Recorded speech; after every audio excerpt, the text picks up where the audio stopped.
আপুনি চাই আছে গুড মৰ্নিং 18 এদিনীয়া ভ্ৰমণ সূচীৰে আজি অসমলৈ আহিব প্ৰধানমন্ত্ৰী নৰেন্দ্ৰ মোদী সৰুসজাইত প্ৰধানমন্ত্ৰী নৰেন্দ্ৰ মোদীয়ে উপভোগ কৰিব বিহু মোদীৰ উপস্থিতিত Guinness book of world records কৰ্তৃপক্ষই প্ৰদান কৰিব বিশ্ব অভিলেখৰ প্ৰমাণপত্ৰ দিনৰ 11:30 উপস্থিত হ'ব বৰ্ঝাৰ বিমানবন্দৰত বৰ্ঝাৰৰ পৰা পুনে পুনে যাব আইআইটি লৈ আইআইটি গুৱাহাটীৰ পৰা সাংসাৰীৰ এইমছলৈ যাব প্ৰধানমন্ত্ৰীয়ে আজি মুকলি কৰিব বহু প্ৰতীক্ষিত নৱনিৰ্মিত গুৱাহাটী এইমছৰ পৰাই ভাৰ্চুৱেলি মুকলি কৰিব তিনিখনকৈ মেডিকেল কলেজ ক্ৰমে Nagaon medical college Kokrajhar medical college আৰু নলবাৰী মেডিকেল কলেজ এইমছৰ পৰা শুভাৰম্ভণি কৰিব কেইবাখনো আঁচনিৰ গুৱাহাটী উচ্চ ন্যায়ালয়ৰ মহাৰাজা জয়ন্তীৰ সামৰণি অনুষ্ঠানত অংশগ্ৰহণ কৰিব প্ৰধানমন্ত্ৰীয়ে 1:45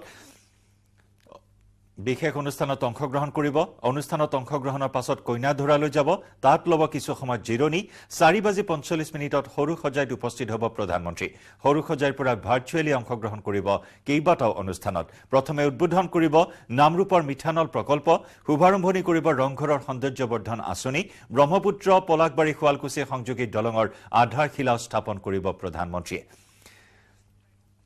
এই মুহূৰ্তত গুৱাহাটী এইমছত আছে আমাৰ জ্যেষ্ঠ সাংবাদিক বিপুল বৰ্মন বিপুল আপোনাৰ সৈতে সংযুক্ত হৈছে আৰু প্ৰথমেই আপোনাক ৰঙালী বিহুৰ উলগ জনাইছো প্ৰধানমন্ত্ৰীৰ আগমনক কেন্দ্ৰ কৰি উখলমাখল পৰিৱেশ আজি বহু প্ৰতীক্ষিত এইমছ মুকলি কৰিব প্ৰধানমন্ত্ৰীগৰাকীয়ে এই কাৰ্যসূচীৰ বিষয়ে সবিশেষ জানিব বিচাৰিম বিপুল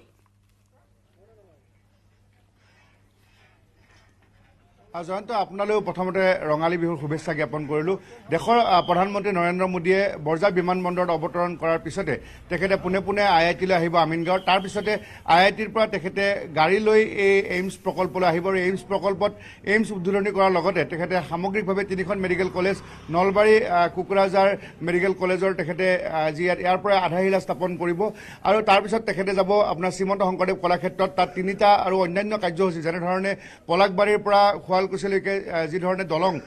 দলঙৰ আধাৰশিলা স্থাপন কৰিব বা ইঠাৰ যিটো নাকল্প আছে সেই প্ৰকল্পটো তাৰ পৰা আধাৰশিলা স্থাপন কৰিব আৰু হাইকোৰ্টৰ যিটো অনুষ্ঠান এই অনুষ্ঠানতো প্লেটিনাম জুবলিত অংশগ্ৰহণ কৰি তাৰপিছত সৰুসজাইলৈ যাব সৰুসজাইতে যিটো আমাৰ যোৱাকালি গিনিজ বুক ৱৰ্ল্ড ৰেকৰ্ড হ'ল বিহুৰ সেই অনুষ্ঠানত আজি যিটো চূড়ান্ত তেখেতে প্ৰত্যক্ষ কৰিব এটা সুন্দৰ আটকধুনীয়া যি কাৰ্যসূচী আছে কাৰ্যসূচী প্ৰত্যক্ষ কৰিব এই মুহূৰ্তত আমাৰ senior camera person Prabhas Singh আৰু আমাৰ স্থানীয় সাংবাদিক সীমান্তৰ সৈতে আমি এই চাংচাৰীৰ এইমছৰ প্ৰকল্পৰ এই স্থানত উপস্থিত আছো মই দেখুৱাইছো এইখন গেট আৰু ইয়াৰ জয়ন্ত যিখিনি আজি আমাৰ বিহু ৰঙালী বিহুৰ এই সন্ধিক্ষণত যেনেধৰণে দেশৰ প্ৰধানমন্ত্ৰী তেখেতে আজি নতুন দিল্লীৰ পৰা গুৱাহাটীলৈ অহাৰ পিছতে চাংচাৰীৰ এই প্ৰকল্পৰ তেখেতে উদ্বোধনী কৰিব ইয়াত আচলতে যিখিনি সুবিধা আছে সেইখিনি 2019 চনত 9 ফেব্ৰুৱাৰী তাৰিখে ভূমি পূজনেৰে এই চাংচাৰীৰ এইমছ হস্পিটেলখন যিটো আমাৰ দৰ্শকে জানে যে অখিল ভাৰতীয় আয়ুৰ্বিজ্ঞান প্ৰতিষ্ঠান চমুকৈ ইয়াক যিটো all India institute of medical science Guwahati AIIMS বুলি কোৱা যায় এইমছৰ ভূমি পূজন হৈছিলে 2019 চনৰ 9 ফেব্ৰুৱাৰী দিনাখন আৰু তেতিয়া আধাৰশিলা স্থাপন হৈছিলে আৰু এইমছ হস্পিটেলত 750খন বিচনা থাকিব এডভান্স ট্ৰমাৰ সুবিধাও এই হস্পিটেলত থাকিব আৰু বিভিন্ন ধৰণৰ ধৰক তেজৰ লগত সম্পৰ্ক যিটো নমুনা যিবিলাক লৈ কিনে তাৰ আপোনাৰ পৰীক্ষা কৰা এই ইত্যাদি বিভিন্ন ধৰণৰ